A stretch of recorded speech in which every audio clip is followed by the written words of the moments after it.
ಪ್ರಧಾನಿಗೂ ಕೊಡದೆ ಇರೋ ಸೆಕ್ಯೂರಿಟಿನ ಕೊಟ್ಟು ಕಾಳಿನ ಕರ್ಕೊಂಡು ಹೋಗ್ತಿದ್ರು ಸ್ವಾಮಿ. ಅದು ಒಬ್ಬ ಕ್ರಿಮಿನಲ್ನ ಕರ್ಕೊಂಡು ಹೋದಂಗಿರ್ಲಿಲ್ಲ. ಇಡೀ ಪ್ರಪಂಚನ ಗೆದ್ದಿರೋ ಅಶೋಕ ಚಕ್ರವರ್ತಿನ ಮೆರವಣಿಗೆ ಮಾಡಿಸ್ದಂಗಿತ್ತು. ಕರೆಯಕತ್ತಾರ ನನ್ನ ಮೈಮೇಲ್ ಮಲ್ಲಿಗೆ ಇಲ್ಲ ಅಂದ್ರು ಗಂಧದ ಮರಕ್ಕೆ ಡೈರೆಕ್ಟ್ ಕಾಂಪಿಟೇಷನ್. ನಿಮ್ಮೆತ್ತವಳಿಗೆ ತೆಪ್ಪಾಯ್ತು ಅನ್ಬಿಡ್ರಾಡ. ನಮಸ್ಕಾರ ಫ್ರೆಂಡ್ಸ್, ಇವತ್ತಿನ ವಿಡಿಯೋದಲ್ಲಿ ನಾವು ಕನ್ನಡ ಸಿನಿರಂಗದ ಬಹುನಿರೀಕ್ಷಿತ ಮಾಸ್ ಆ್ಯಕ್ಷನ್ ಸಿನಿಮಾಗಳಲ್ಲಿ ಒಂದಾದ ದ KD ಡೆವಿಲ್ ಚಿತ್ರದ ಬಗ್ಗೆ ಮಾತಾಡೋಣ. ಧ್ರುವ ಸರ್ಜಾ ಅವರ ಭರ್ಜರಿ ಎಂಟ್ರಿ, ನಿರ್ದೇಶಕ ಪ್ರೇಮ್ ಅವರ ಮಾಸ್ ಮೇಕಿಂಗ್ ಜೊತೆಗೆ fan India star cast all ಸೇರಿ ಈ ಒಂದು ಸಿನಿಮಾ ದೊಡ್ಡ ಮಟ್ಟದ ಹೈಪ್ ಕ್ರಿಯೇಟ್ ಮಾಡಿತ್ತು. 1970ರ ದಶಕದ ಬೆಂಗಳೂರಿನ ಅಂಡರ್ವರ್ಲ್ಡ್ ಬ್ಯಾಕ್ಡ್ರಾಪ್ನಲ್ಲಿ ಸಾಗುವ ಈ ಒಂದು ಕಥೆಯಲ್ಲಿ ಆ್ಯಕ್ಷನ್, ಎಮೋಷನ್, ಸ್ಟೈಲ್ ಮತ್ತು ಮಾಸ್ ಎಲಿಮೆಂಟ್ಸ್ ತುಂಬಿಕೊಂಡಿವೆ. ಈ ಒಂದು ಮೂವಿಯಲ್ಲಿ ಮೇನ್ ಕಥೆನ ನೋಡುವುದಾದರೆ, ಚಿತ್ರದ ಕಥೆ ಬಂದ್ಬಿಟ್ಟು ಕಾಳಿ ಅಥವಾ KD ಎಂಬ ಪಾತ್ರದ ಸುತ್ತ ಸಾಗುತ್ತಿರುತ್ತೆ. ಸಾಮಾನ್ಯ ವ್ಯಕ್ತಿಯಂತೆ ಕಾಣುವ ಕಾಳಿ ಹಲವು ಪರಿಸ್ಥಿತಿಗಳ ಕಾರಣದಿಂದ ಭಯಾನಕ ಅಂಡರ್ವರ್ಲ್ಡ್ ಜಗತ್ತಿಗೆ ಕಾಲಿಡ್ತಾನೆ. ಅಲ್ಲಿಂದ ಅವನ ಜೀವನವೇ ಬದಲಾಗುತ್ತೆ. ಚಿತ್ರದ ಫಸ್ಟ್ ಹಾಫ್ ಸ್ಟೈಲಿಶ್ ಆಗಿ ಸಾಗುತ್ತೆ. ಧ್ರುವ ಸರ್ಜಾ ಅವರ ಎಂಟ್ರಿ ಸೀನ್, ಫೈಟ್ಸ್ ಮತ್ತು ಡೈಲಾಗ್ಸ್ ಫ್ಯಾನ್ಸ್ಗೆ ಮಾಸ್ ಫೀಲ್ ಕೊಡುತ್ತೆ. ಸೆಕೆಂಡ್ ಹಾಫ್ನಲ್ಲಿ ಕತೆ ಗಂಭೀರವಾಗುತ್ತೆ. ಅವರ ಪಾಲಿಟಿಕ್ಸ್, ಗ್ಯಾಂಗ್ ವರ್ಸ್, ಎಮೋಷ್ನಲ್ ಸನ್ನಿವೇಶಗಳು ಸಿನಿಮಾಕ್ಕೆ ಮತ್ತೊಂದು ಲೆವೆಲ್ ನೀಡುತ್ತೆ.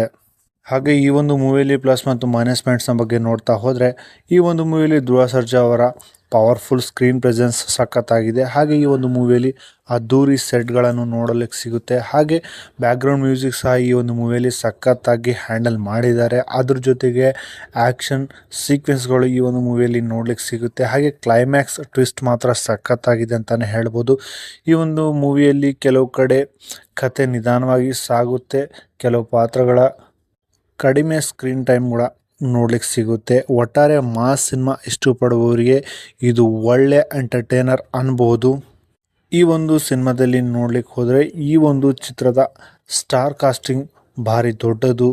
ಹೀರೋ ಒಂದು ಪಾತ್ರದಲ್ಲಿ ಧ್ರುವ ಸರ್ಜಾ ಅವರು KD ಅಥವಾ ಕಾಳಿ ಪಾತ್ರದಲ್ಲಿ ಕಾಣಿಸ್ಕೊಂಡಿದ್ದಾರೆ.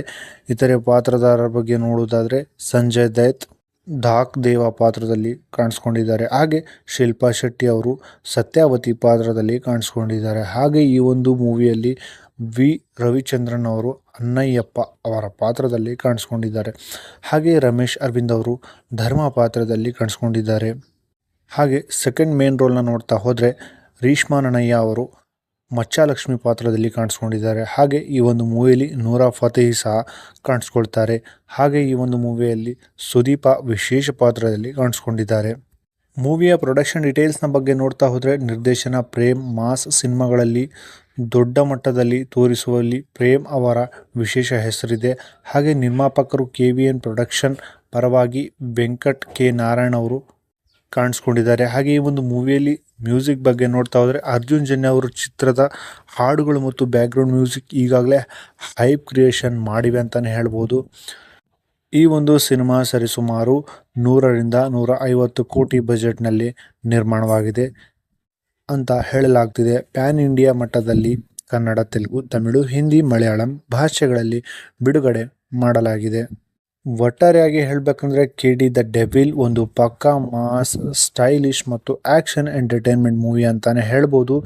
ಧ್ರುವ ಸರ್ಜಾ ಫ್ಯಾನ್ಸ್ಗೆ ಇದು ಫುಲ್ ಟ್ರಿಕ್. ಕಥೆಯಲ್ಲಿ ಹೊಸತನ, ಕಡಿಮೆ ಅದ್ದೂರಿ ಹಾಗೂ ಈ ಒಂದು ಮೂವಿಯಲ್ಲಿ ಕಡಿಮೆ ಹೊಸತನ ಕಾಣಿಸಿದ್ರು ಪ್ರೆಸೆಂಟೇಷನ್ ಮತ್ತು ಮಾಸ್ ಮೂಮೆಂಟ್ಸ್ ಸಿನಿಮಾವನ್ನು ಮೇಲಕ್ಕೆತ್ತೆ ಹಿಡಿಯುತ್ತೆ.